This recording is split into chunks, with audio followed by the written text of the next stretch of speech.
আসসালামু আলাইকুম। আজকে আপনাদের দারুণ একটি বিষয় দেখাবো। আজকে দেখাবো কিভাবে আপনি যে কোনো ওয়েবসাইটের শর্টকাট আপনার ডেস্কটপে সেট করবেন, যাতে এক ক্লিক করলেই আপনার সেই ওয়েবসাইটটি খুলে যায়। তো আমি এখানে প্রথমে আমি গুগল ক্রোম ওপেন করে নিচ্ছি। আমার গুগল ক্রোম ওপেন হয়ে গেছে। এখন আমি ইউটিউবে ক্লিক করব। এখন আমি চাচ্ছি আমার এই ইউটিউবটিকে শর্টকাট হিসেবে আমার ডেস্কটপে সেভ করতে, যেন এক ক্লিকেই আমার ইউটিউবটি ওপেন হয়ে যায়। এখন আমরা এই যে ডান পাশে থ্রি ডট রয়েছে, থ্রি ডটে ক্লিক করব। নিচের দিকে দেখুন কাস্ট সেভ এন্ড শেয়ার রয়েছে। এখানে আমরা মাউসটি আনলে এখানে দেখবেন ক্রিয়েট শর্টকাট একটি অপশন রয়েছে। ক্রিয়েট শর্টকাটে ক্লিক করবেন। ক্রিয়েট শর্টকাটে ক্লিক করার পর এখানে ধরুন এটি ইউটিউব, আমি চাচ্ছি এক ক্লিক ওপেন হতে, আমি শুধু ইউটিউব লিখে দিব। এখন ক্রিয়েটে ক্লিক করব। আমার ইউটিউব শর্টকাটটি কিন্তু আমার ডেস্কটপে চলে এসেছে। আমি এখন এইগুলো কেটে দিচ্ছি।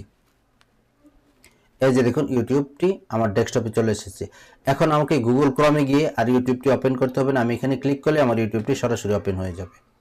তো দেখতে পেলেন বন্ধুরা কিভাবে আমি খুব সহজে ইউটিউব শর্টকাটটি আমার ডেস্কটপের জন্য তৈরি করে নিয়েছি। আপনি যে কোনো ওয়েবসাইটের শর্টকাট এভাবে তৈরি করে নিতে পারবেন। ভিডিওটি ভালো লাগলে এবং এরকম ভিডিও পেতে চ্যানেলটিকে সাবস্ক্রাইব করে দিবেন। ধন্যবাদ।